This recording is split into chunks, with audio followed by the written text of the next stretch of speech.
starting. All attendees are in listen-only mode. Good morning from Michigan and Kansas, where Nate Regier is. And Nate, I think I always get your name wrong. Will you say your name for me so I always get it right from now on? Regier. Well, it's Regier. It's Regier. Regier, and my dad would say, put the car in gear and then you can re-gear it. And that's me.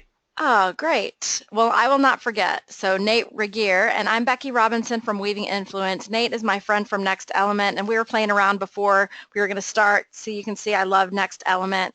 And we're thrilled that you've chosen to join us for a deeper dive on the topics of compassionate accountability.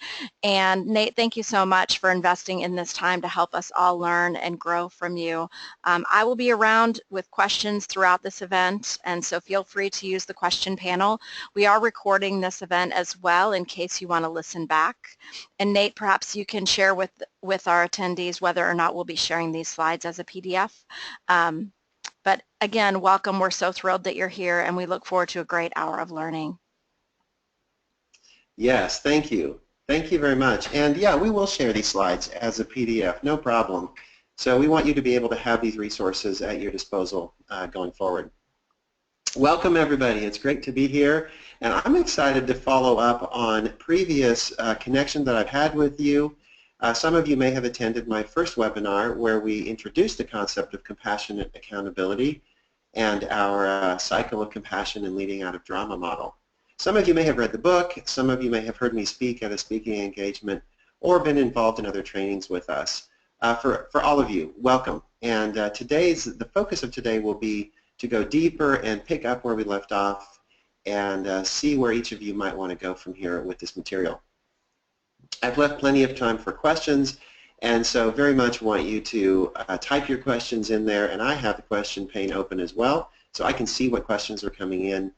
And we'll stop periodically at each section to see if you have questions about that. So this is a very much informational session and very much for you to get your questions answered as well. Let's see here. Here's what we're going to cover today. First section will be on how to interpret your DRA. My hope and invitation for each of you is that you have your DRA, that you've used the code in the back of the book that you bought, or in other ways you've accomplished or you've received your DRA results. So we'll take a look at what those mean, how to interpret them, and other uses for this assessment individually and with teams and organizations as well. Then we're going to take a look at organizational dynamics and drama and look at how the cycle of compassion and the drama triangle helps us understand how organizations live or die based on how they handle drama. Next, we'll end with a section on what it might be like if you wanted to bring the skills of compassionate accountability to your organization, all the way from training programs to online resources that you have, all the way to full certification programs. And like I said, we'll stop along the way periodically to answer your questions and hear your comments as well. So let's get started. Interpreting the DRA.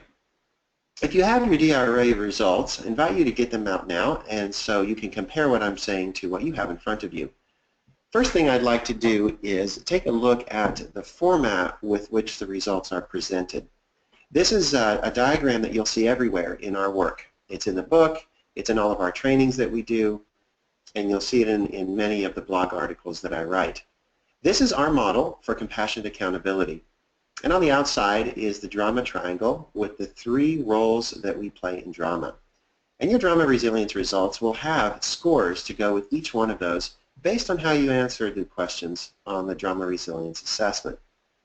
Inside is the cycle of compassion, which is our unique discovery and development. This is the engine, this is the core toolkit for compassionate accountability.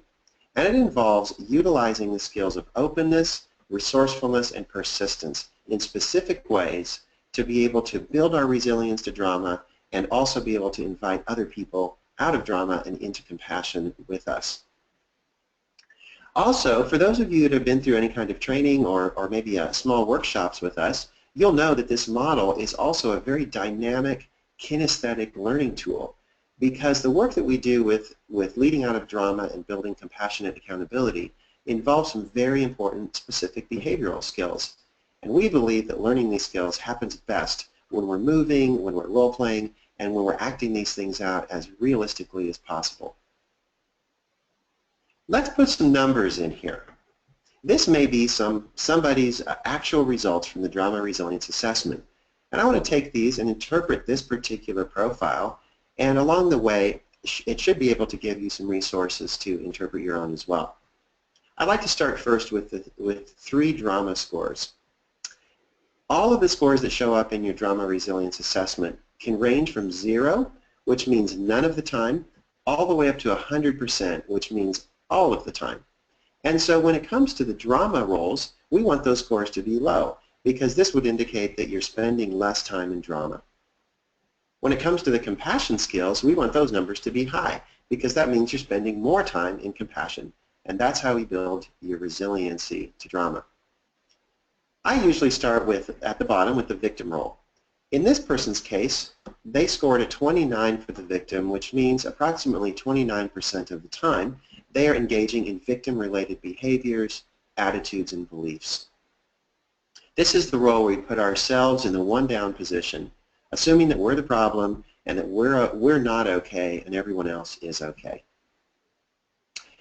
The rescuer, actually I'll do the persecutor next. In this person's case, the persecutor score is 77 or 73, meaning about 73% of the time they are engaging in persecutor-related behaviors or attitudes or beliefs.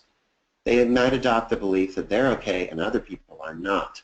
So it's okay to blame and attack and persecute and use intimidation to get what they want.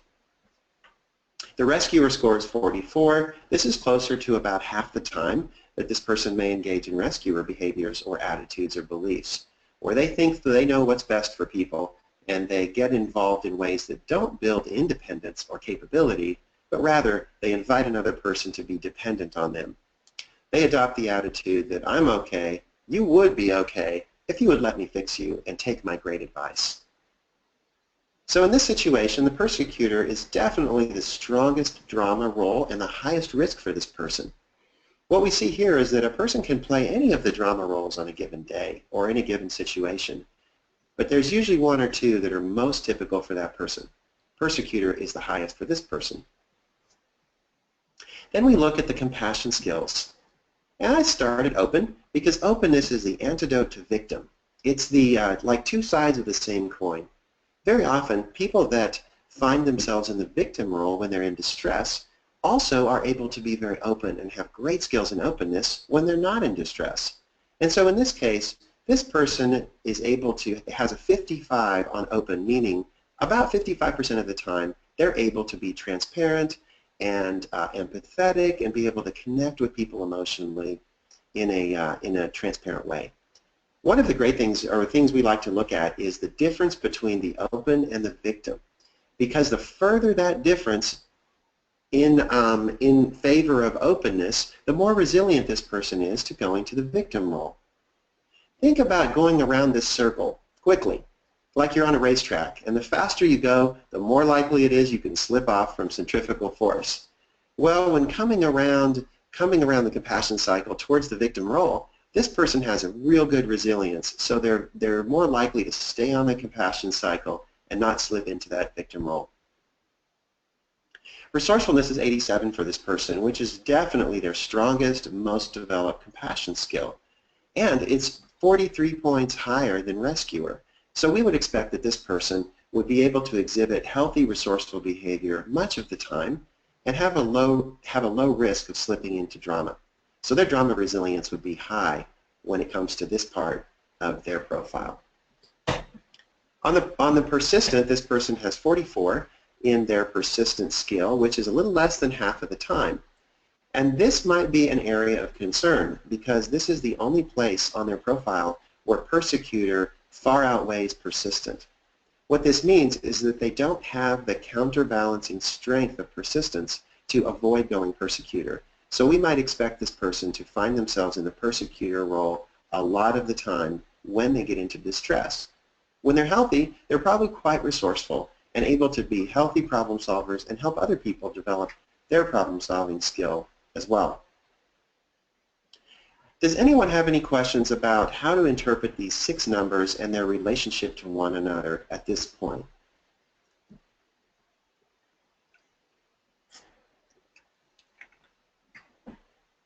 I am not seeing any questions, Nate. Okay, no problem. I'm gonna share a little bit more about what you might be seeing in your results and see if any other questions come up. Some of you have an output report that includes ratios, where your compassion is compared to your drama in a variety of different ways. For these ratios, we are looking for numbers of 1 or above, which means that compassion is outweighing drama, and that's a good thing. Compassion's winning today. If the number is below 1, that means that drama is winning. And so the bigger the ratio, the better your resilience. For this person, I'll go back. Their ratio of persecutor or persistent to persecutor is low. It's way under 1, and so we might expect very low resilience to drama at that place. However, when it comes to the resourceful versus rescuer ratio, it's almost 2, which is a wonderful resilience. Let's remember about how compassionate accountability works. Openness develops an environment of caring where it creates a safe place for us to share the most important agendas and motives, feelings, what's really going on inside of us so that we know what it is that we're dealing with. Resourcefulness then is a place of curiosity that facilitates great problem solving where the best ideas and the best resources can be put forth to be able to best solve the problem at hand. Persistence breeds environments of consistency where people can know what's going to happen and they can have predictable boundaries and guidelines. This breeds confidence that we're going to do what we say, that we're going to uphold our values and finish what we start. I like to say that consistency is about, or that persistence is about consistency between word and deed. All 3 of these are very important for healthy drama resilience, healthy compassionate accountability, and for great work cultures. So what happens when things get imbalanced? We see some very typical patterns in how these profiles show up and what that means individually, as well as what it means for an organization. Over or underdeveloped compassion skills definitely have predictable consequences. I'd like to share just a couple of the top ones that we see. Let's imagine that organizationally our company was very high in persistence, very high in resourcefulness, but openness was really low in the culture. What we see in these cultures, and it's very typical in manufacturing, is that there is not a lot of emotional safety, but there's a lot of routines, a lot of mechanical processes, a lot of logical goal setting, and a lot of task orientation, but not a lot of people orientation. So it's not a particularly friendly, safe emotional environment to work in. There are environments that are very high in openness and resourcefulness, but they lack persistence. And this is very typical in startups, particularly tech startups, where we're gonna play ping pong and pool every day, and it's going to be really creative. We're going to have a great time, and we invent all these things. And people are very creative, but when it comes time to follow through and do the hard work and see things through and stay the course, that's not really fun for these tech startups. So they abandon great ideas, go back to the coffee shop or the brewery, and come up with a new idea. So for many of these startups, their history before they fail is a series of failed initiatives that they never saw through to completion. What about high openness and persistence, but low resourcefulness? These are cultures that are typified by tradition, definitely service-focused, relationship-oriented, but they tend to be very averse to new things and they don't want to try stuff. So nonprofit and religious organizations tend to have this profile. So I'd like to stop here for any questions you have about the DRA and mention up front that you all have individual profiles, but we can arrange for the DRA to be taken as a whole culture scan where a whole organization or a team or a department can benchmark themselves and then use that for team building efforts, for professional development, and different individual development as well. We also can use the DRA for 360-degree assessments where people can rate themselves and then they can get ratings from other people and facilitate conversations about their own drama and compassion and then how other people see them. Do you have any other questions about the DRA as a whole, how to interpret it and how we might use it? I'm not seeing any questions, Nate, but I am curious if the people on the call have taken the DRA or if they want to share any insights that they gained by looking at their own assessments in the absence of questions. So I'll throw that out there in case anyone has anything that they would like to say about that. Also, since we are kind of more casual in this follow-up approach, Nate, I think it's possible we could open the line, and if anyone would like to actually speak their question to Nate or talk through a question, you could use the hand raise function, and I could unmute your audio if you'd like to talk to Nate about your questions. Absolutely. This is very casual, and I'm open to any of that. So let's just give a moment and see if anybody wants to raise their hands and speak, and if not, then I'll go back off camera. So let's see. It sounds like people have taken the assessment. They're just exploring and wanting to learn how to improve based on their results.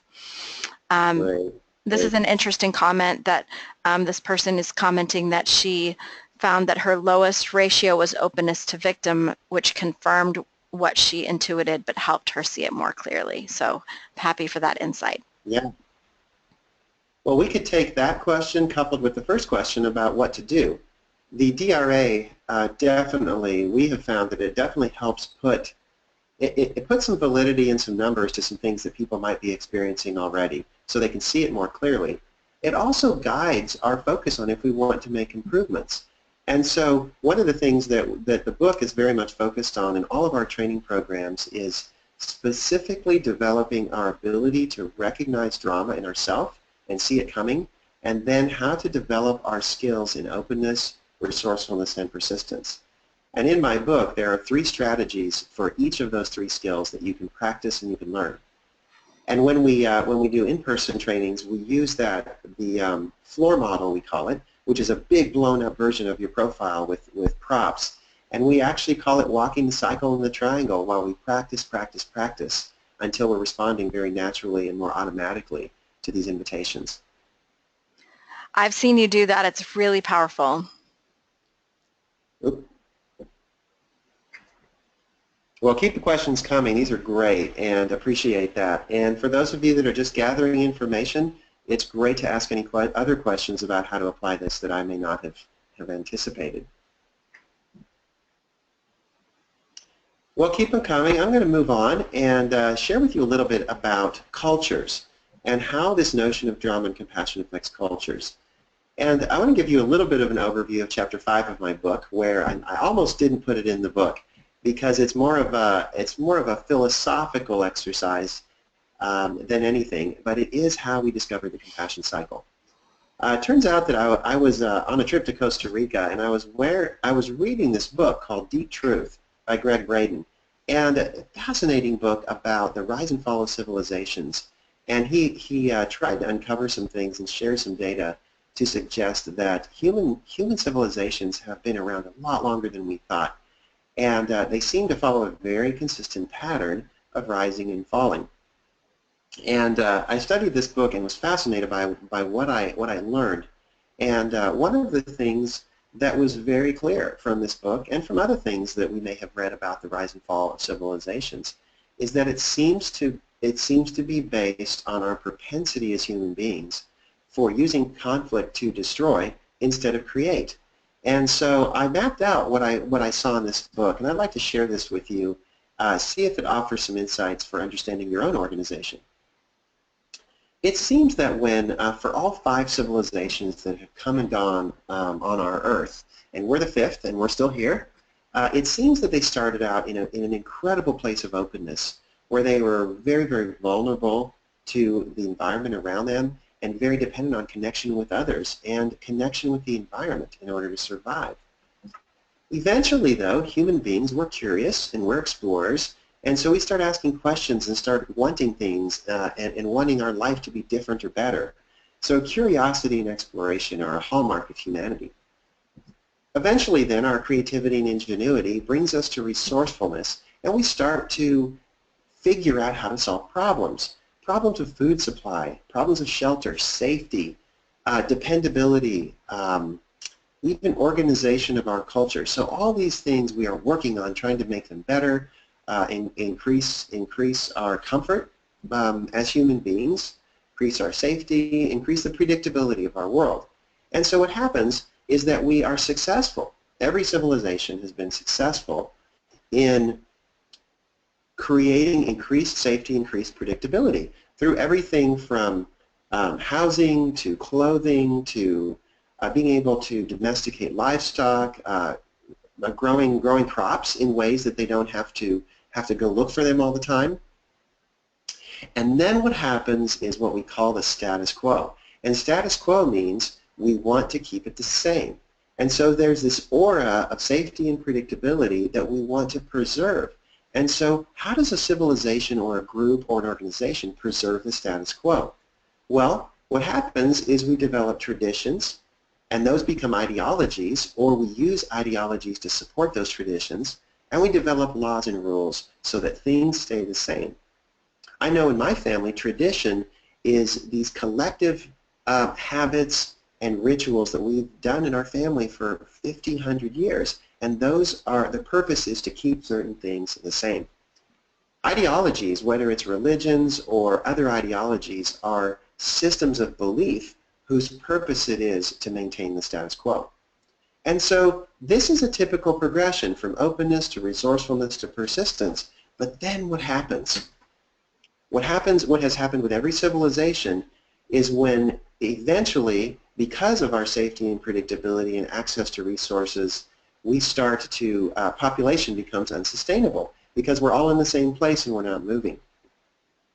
Climate change is something that civilizations have dealt with throughout the last 5,000 to 10,000 years. Shortages of food and water because we're sedentary, and so getting food and water becomes harder and harder as we use more and more resources. Gaps in health, wealth, and education occur because when we are in one place, we start to get educated, we start to accumulate things, and eventually things like health and wealth and education become determined by who has access to resources. And when there's competition for resources, there's a growing threat of war and other violent conflict. Because what about the group next to us that also is struggling to get enough water and food and feel safe? And so when we come into conflict with the environment or with each other, the chance of dangerous conflict occurs. So then the question is, what will we do at that moment? And what we have seen in every civilization up until this one is conflict with casualties, where we see the civilization not continue to open, but go into persecutor mode. And either they kill each other off, or they are taken out by the change in climate because they're unwilling and unable to adapt to the changes around them. Remember that persistence is the least open of the three skills. It's not an adaptable skill. It's a skill about persevering and sticking with what we said we were going to do. So this is significant because the question that I asked myself is, can we break through?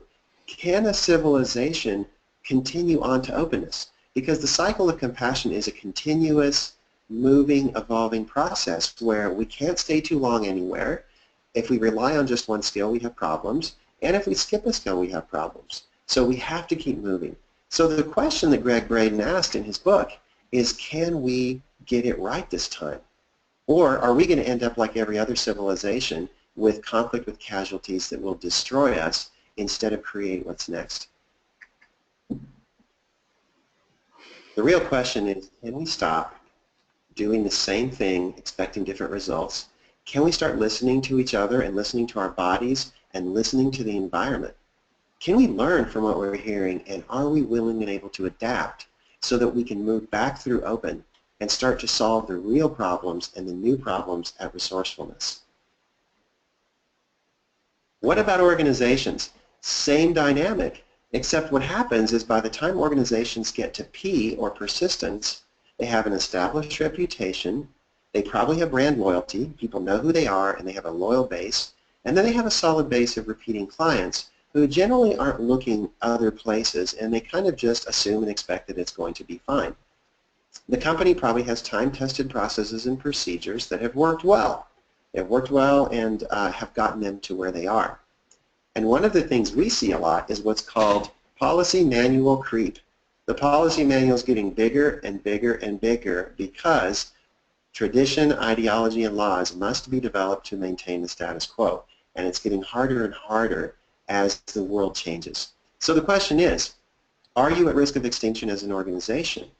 And one way that we know that organizations are in trouble is if they are beginning to experience conflict with casualties and finding themselves in a drama-based relationship with themselves and with their customers.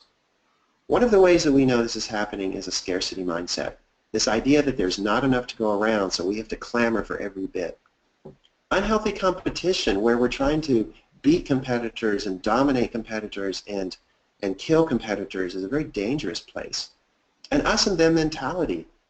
I was reading, looking at an infographic about how Congress makes decisions over the last 50 years, and it was fascinating to show how overlapping the voting was on different issues 50 years ago, and how now there is such us versus them mentality between the two parties, and so much polarization with how we look at people that are different from us. Closed systems and silos, where the organization, each department is acting as if they're the only one and that they don't need any other department, or that every other department is trying to hurt them. And then, of course, adversarial and defensive leadership, where leaders are, it's us against them, and they get defensive when things are changing or when people are challenging what they're doing. Protectionism is what comes with a scarcity mindset. And then power and force is seen as viable solutions. It's when we're in the persecutor role, we start to believe that it's okay to use force and power to get what we want, and that it's okay if people get hurt because they're not okay and we're okay. Amazingly, in these kinds of environments, toxic employees are able to stay, and they continue to work in this organization. They continue to infect the organization. And it's fascinating when we explore why toxic employees are allowed to stay. Very interesting, beyond the scope of this conversation. So I'm going to leave this up, and I'm curious. I'd like to stop here and see what questions or comments or insights do you have about how drama and compassion helps us grow and develop, but it also can be our demise if we don't keep moving in the compassion cycle. So we're open to questions now, and also if anyone would like to speak to Nate, I'm happy to open up the line so that you can have a conversation with Nate as well.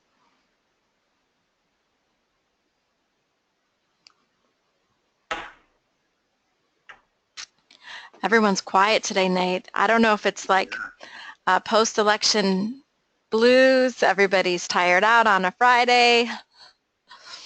We'll give you a couple more minutes if you're typing some questions right now.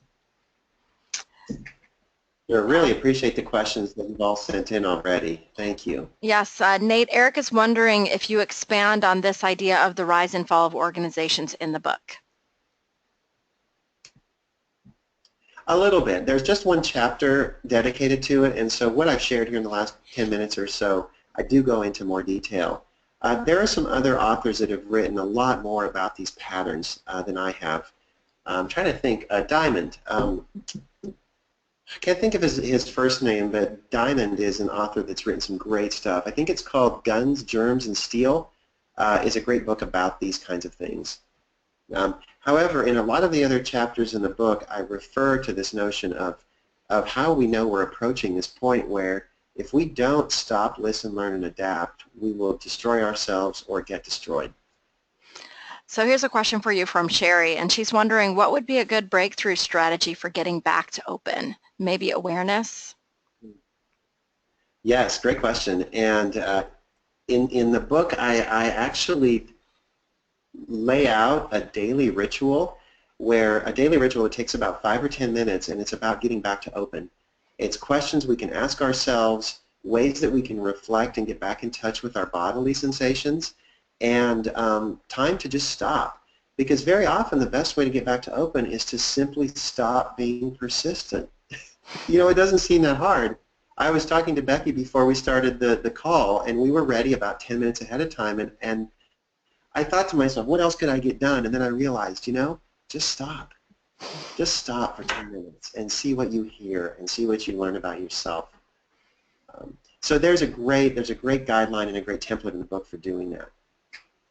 Great. Thanks, Nate.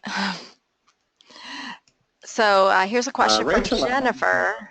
Does Rachel have a question? I have another question. Rachel commented that the notion of movement is very helpful. Yeah, we talk a lot about that in the book, and not only movement, but why in the direction that I've indicated here, and why the order. It's critical. Both of those things are critical. Great. So Nate, Jennifer notes that they have a lot of individuals who are interested in staying static, so no desire to change their behaviors.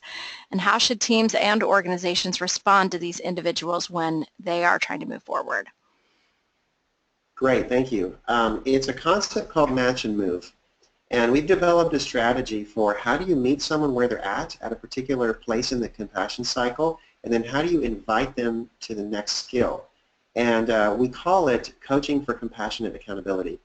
And it's a strategy that can happen in every conversation, in every decision, in every staff meeting, where we are setting up the expectation and we're facilitating people to take that next step in the smallest little ways. And in the book and in our deeper trainings, we outline what are called decisions to move or choices to move, because to get from O to R requires a really important choice. And if we don't make the choice, we get stuck. And if we do make the choice, we can keep moving. Each one has a choice that goes with it. Can you give an example, Nate, of when you've successfully used this to help someone? Yeah, I'll give a great example. The movement from open to resourceful requires the choice to state your wants. Stating your wants means until I'm willing to get in touch with what I really want, and until I'm willing to verbalize it, I can't really problem solve effectively at resourceful, and people can't help me. And so if I'm able to say, I want to feel more confident in the next meeting, then I can go to resourcefulness and I can ask for help, and people can help me in ways that are actually helpful instead of rescuing me. Very often people stay at open and say things like, I'm really confused in this meeting, or I don't know what to do next. And that's all they do, but they never state their want or ask for what they want. And so well-meaning, resourceful people try to help them by giving them advice or suggestions or tools that they never asked for, and they're not willing to receive them because they have not stated their want. So that's a very important choice to go to R. So I'm really high in resourceful, and I rescue. I admit it. I'm a rescuer. So when I hear a colleague say, I'm really struggling with how to post articles on LinkedIn, I don't come and say, here, let me show you. I invite them to ask for what they want, and I say, what would be most helpful? Or how can I help you? Or do you want any help? And that invites them to make that choice and become an active participant in compassionate accountability instead of setting them up to be a victim and me to be a rescuer. That's really helpful. I wrote that down. And again, I hate to keep referring to the book, but in the book there's all of the 3 choices are outlined with specific strategies on how you coach someone and coach yourself to not get stuck and to encourage that movement continually. Fantastic. Thanks, Nate. Great questions. Thank you. Let's see. I have a great. Thanks, Jennifer. Appreciate it. It sounds like we got what you were looking for there. Great. Okay. Well, I want to move on then and talk a little bit about if you're interested in bringing this into your company, or if you're interested in developing your skills in compassion accountability more, what would be some next steps you can take? Quick review. Compassionate accountability is the practice of using positive conflict to promote change. So everything about our leading out of drama model and methodologies has to do with using this core skill of compassionate accountability and harnessing the energy of conflict to create amazing things. That is the focus, and that's what we do. So if negative destructive conflict is a problem for you and your organization, I think we can help. If you want to be able to practice higher levels of accountability while still being kind and respecting people's dignity, then this might be of help to you. First of all, and again, we'll make copies of these slides available to you. The first guideline is invite you to go to our website and go to the tab that says Tools and pick LOD. Leading Out of Drama is where everything related to this model is located. First thing you can do is get the book. Many of you have it. If you don't, I invite you to do that. The book is packed full of strategies, and we wrote it to be the field guide, the Bible of our model, so that everything is in there. Now, reading about it is obviously easier than doing it, and so the first step, though, is to do that. And if you're interested in getting a lot of books for your team or your organization, or maybe an early Christmas present, contact us and we can give you a good discount for bulk orders. This book is not available on Amazon or as an ebook yet, and the reason is because we self-published this, and then right away it was picked up by a publisher, and so it's going to be published by Barrett Kohler next spring. And so now your option is our limited edition hard copies, which will be gone by April. So that's what you'll get if you order now. The next thing is, when you get the book, use the code in the back of the book where you can take the assessment. And if you've taken the assessment another way and you have the book, there's another code in the back. Maybe you can share it with a friend or with your boss or with your teammate. When you take the assessment, you'll automatically receive results of your profile along with a what we call our self-guided course, Conflict in You. And this is a wonderful course to introduce you to the principles of compassion and accountability, how to apply them, how to develop the 3 skills of open, resourceful, and persistent. And it ends with a template for you to write your own compassionate accountability statement to engage conflict positively, to create instead of destroy. This course is self-guided, but we also offer it through our network of trained facilitators who can come in and facilitate this course with more activities and more explanation. If you're interested in getting this course for your whole team, we can sell you a code where that code will work for multiple people to take it and get their results, and then you can facilitate it with your group. The second option, or another option that you can do, is to use this with your team. We sell a discussion guide, a group discussion guide that goes with the book, and it contains specific activities and questions and points for conversation and reflection to go with each chapter and each skill in the book. We've organized the group discussion guide to include a section for group book studies, like maybe a community book study or a Sunday school class, and those questions are a little bit less, lower levels of accountability and less probing. Then there's a set of questions that have to do with team building. If you're wanting to use this book to specifically work on dynamics of your team, those are the questions and activities to use, because they're a little bit more action-oriented. They involve homework and they involve accountability for behavior change. We've actually been surprised at how many group discussion guides we've sold. We expected to sell about 1 for every 20 books, and it turns out we're selling 1 for about every 2 or 3 books. And so people are finding them very helpful.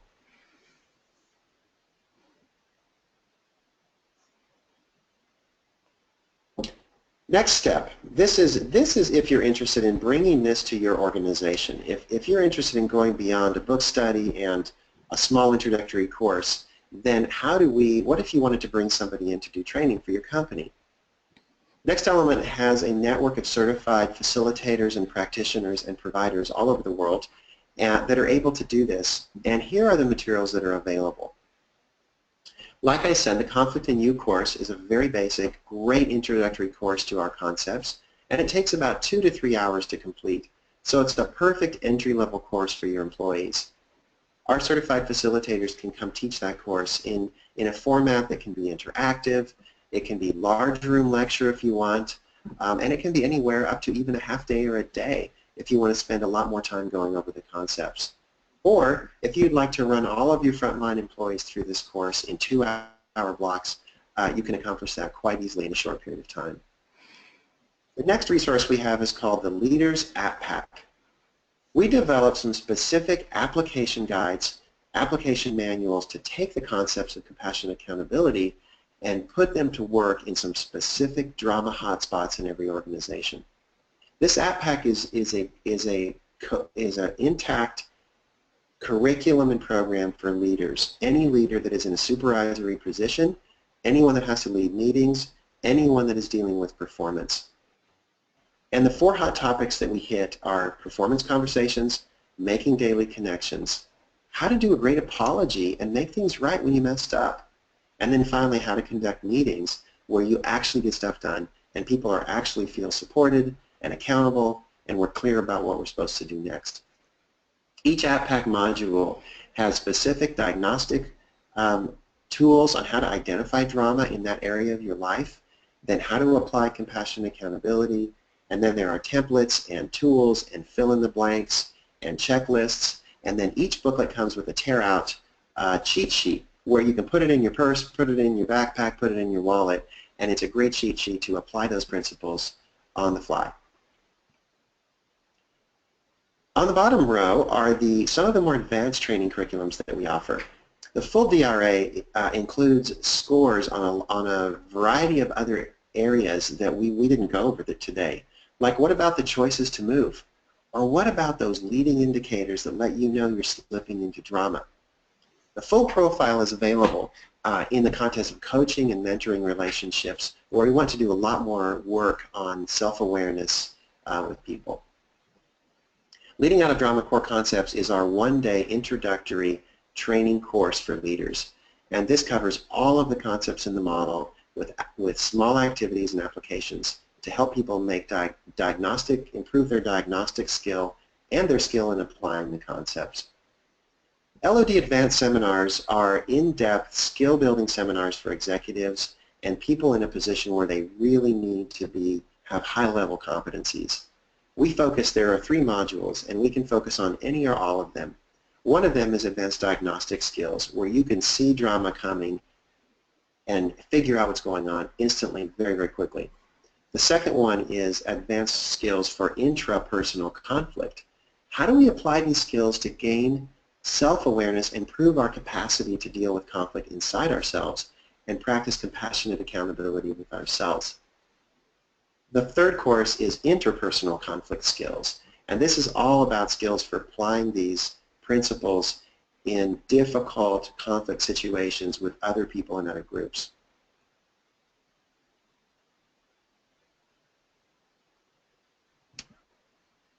Finally, we have a lot of companies that bring us in to train, and we have companies that are maybe larger or want to go deeper, and they feel like they prefer to bring that expertise in-house. And that's our preference and our goal, is to help you build accountability and proficiency and confidence to take it as far as you want to go yourself. So we offer 3 different levels of certification that for different needs in organizations. The facilitator is the lowest level one that allows people to obtain and train the App Pack and obtain and train the Conflict in You introductory course. The practitioner one includes those materials but also does high-level skill building for people that are in coaching and mentoring relationships or just have to deal with drama all day long. Maybe this is your hazmat team for drama in your organization and they're your local expert that helps people negotiate these things. The provider is the highest level certification, and they're certified and trained to teach all of the curriculum and do skill building as well with executives, well, with anyone. You can go online and review all of the details of these different levels of certification if you're interested to find out which one is right for you. I want to share a little bit about some of the data program management analytics and outcomes that comes with getting certified. We're very keen on outcomes, we're very keen on analytics, and so we have 2 powerful tools for this.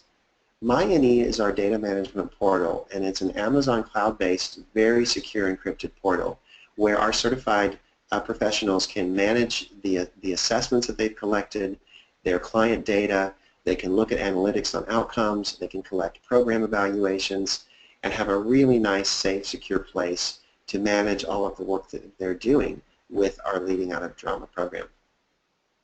NEOS is our reliable and valid self-efficacy outcomes measurement tool, and it is available to all of our certified professionals so that they can collect the data on self-efficacy and how that's changing for their clients, and be able to do that online through any web-enabled smart device, and very quick, very easy, very automatic. An example of what this looks like, our program evaluations track a lot of things, and our clients complete these. So we get feedback on trainer behavior. We are watching all of our trainers and facilitators to see, are the clients experiencing connection with the trainer? And is the trainer demonstrating the concepts that they're teaching? We feel that these are two really important components of integrity and fidelity, and it helps us support those practitioners and those trainers out there to be better and better at what they do. It's also very important if you're an independent practitioner or you have to account for the work that you do and you want to use this for marketing and performance improvement. Here's an example of, we also ask people to assess the validity and the value of their results. And so we ask everyone to rate the accuracy, the relevance, and the usefulness of their results. This helps us improve, and it also helps us track whether this instrument is doing what it needs to do so that we can make appropriate changes for you. We also measure program impact. We're very interested in how these tools are practically affecting personal relationships, work relationships, leadership skills, and teamwork. There's a lot of other things we could measure, but we've chosen to focus on the big four so that we can have a global database of high-value data that we can share with our customers and that you can use to track the impact of your programs. We also measure self-efficacy with the NEOS instrument. This is an example of results from one of my programs where we looked at how much a person's confidence in their ability to be open, resourceful, and persistent, how much did it change in their home environment. We can do this by context, and this is an example of how much it changed at home.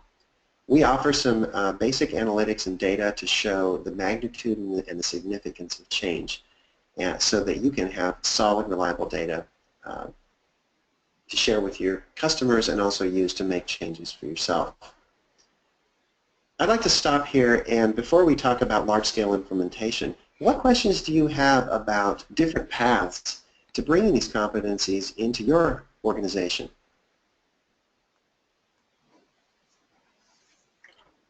And I'm back with you, Nate. If there are questions, if anyone wants to raise their hand and talk to Nate about these topics, or if you want to type in your questions, we're ready for them.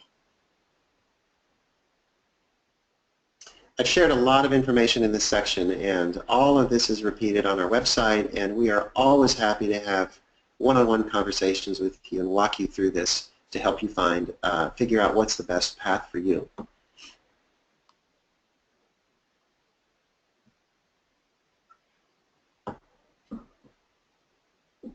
Well, I love that everybody's staying around. It shows me that they want to hear, but I'm not seeing any questions, Nate.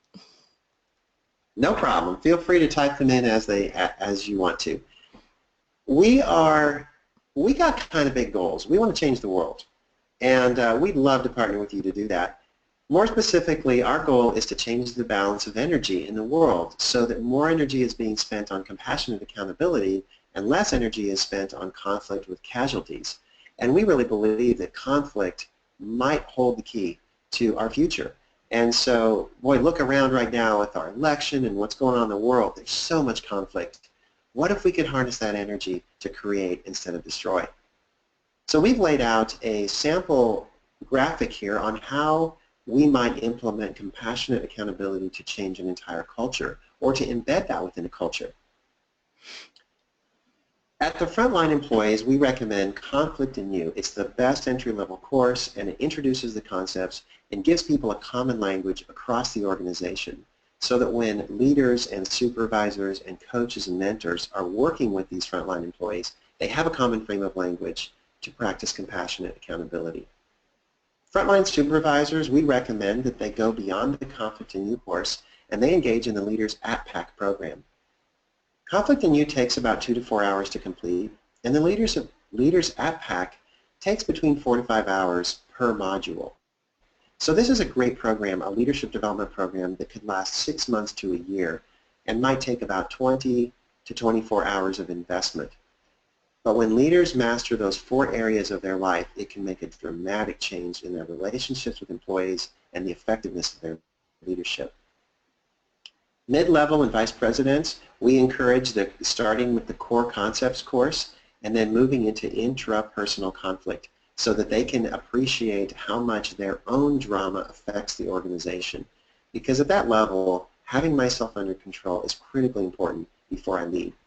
Then the Leaders App Pack helps them be able to deal with the same drama hotspots at their level of leadership and influence.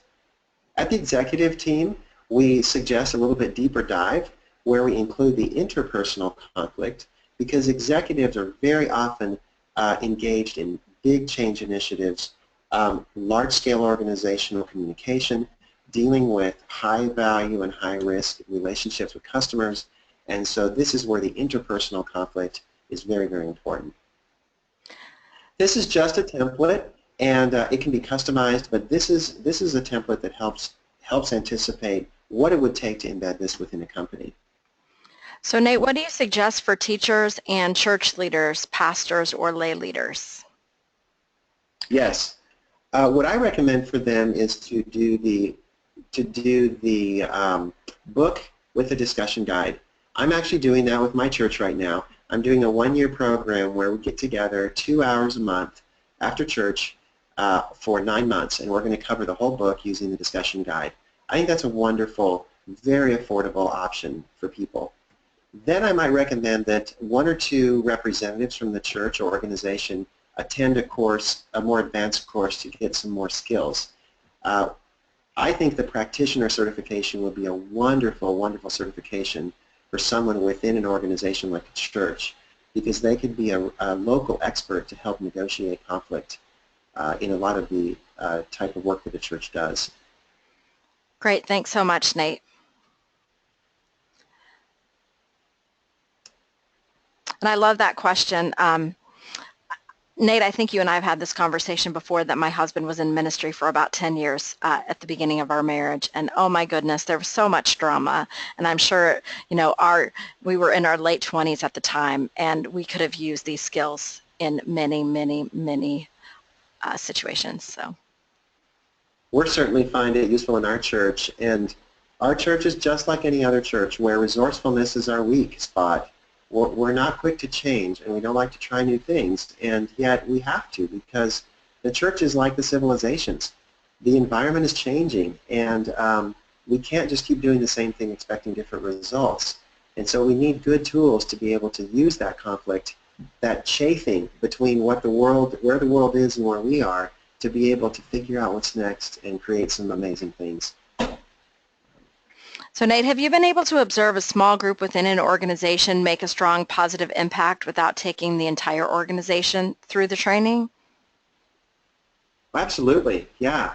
Even individuals, we've noticed individuals just start changing how they relate to themselves and their people, and it creates kind of a cascading impact where when they're walking around, they're kind of walking around in this bubble of compassion and accountability, and people that engage with them are positively affected. We've also seen teams come together and do this and watch their cohesiveness and watch their performance change. And then other groups are asking them, what's going on there? We'd like to try some of that. So Nate, have you worked with school systems or educational institutions, and if so, with what kind of results? Thank you. We're working with our local school system now, and particularly we're working with leadership within the school and how important that leadership is to be able to support teachers. And teachers have it so hard these days. I mean, they're dealing with so many challenges. And so having that compassionate, accountable relationship with teachers is critical. And we're finding good movement. You know, school systems are maybe like nonprofits. They're big and they're slow to change, but they can do amazing things.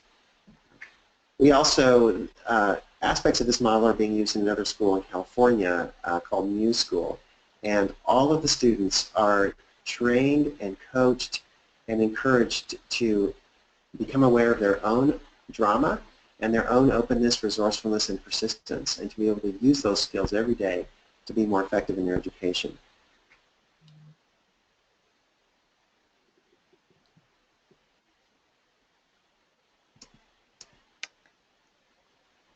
Great questions. Thank you. Definitely. Any more questions? Or again, if you'd like to raise your hand. One of the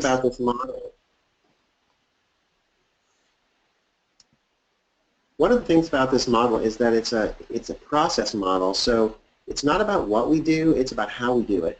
So we can take these concepts and bring them into our existing processes and procedures and see if it informs us on how we could tweak some things to do a better job. And so one of the, like in healthcare settings, one of the biggest mistakes we make is we don't start it open. We start it resourceful with asking tons of questions of people. And we don't start first with that empathetic connection and letting them know what we want, which is to help them. And it makes a dramatic difference to start there before we go to the data gathering phase. Hey, I see a raised hand. Eric would like to talk, I think, so I'm going to open up the line for him, Nate, if that's okay with you. Love to hear from you, Eric. I'm having a little bit of trouble with this click to unmute. Nate, do you want to try? I'm not sure why I can't, but go to webinar is not letting me. So if you go to the attendee list and you look for Eric, he has his hand raised. There you go. It worked for you. All right, oh, Eric, it was a while back. I'm back. Oh, no, that's fine. That's fine. It was more when you were talking about were there any questions, and I think at this point, based on time, I'll just say thank you very much. I've been reading the book. It's been extremely insightful, and personally and professionally, it's already helped. So that's all I'll say. Thanks, Eric. I appreciate it. And free to call or email if you have any other questions or you want to talk more about what this means for you. Will do.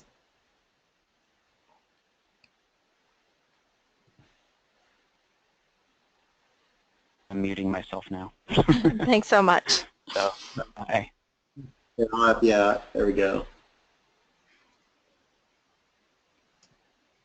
While we have a few minutes still, and feel free, other questions, I'm open. I'm putting up the page here on how to stay connected. I publish a blog. I write one article a week on how to apply compassion and accountability to leadership in life. And it's free, and welcome you to join it there.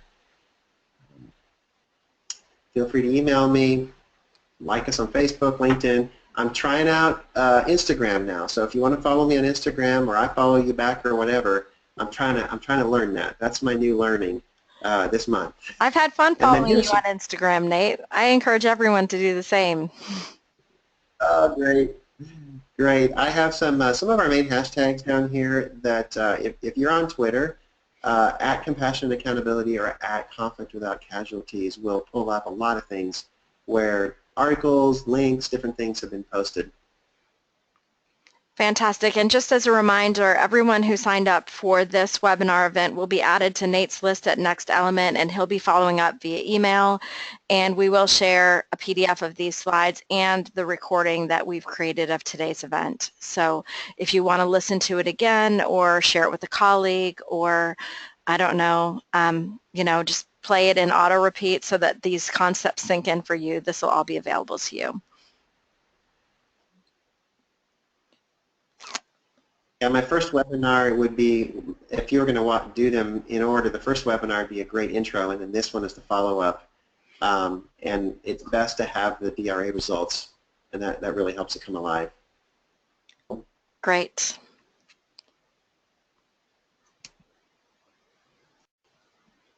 Well, fantastic. I appreciate all of you for being on the line, and feel free to follow up with me later if you want to, and you'll be hearing from me like Becky said, and so very much want to keep in touch. Jenny, I'll be in touch with you. Great question. I'll give you a ring. So Nate, I stopped the recording, and when I end this webinar, I'm going to convert the recording, the video, so that you have it to share, and I'll get with you later to give you the email list of all the folks that signed up today. Okay, you'll convert it to video? I will, yes. Mm-hmm. Oh, I'll put it like I'll put it in a Dropbox or whatever. Okay, I'd like to upload both of these at some point to YouTube. So I owe you the other one, and I owe you this one.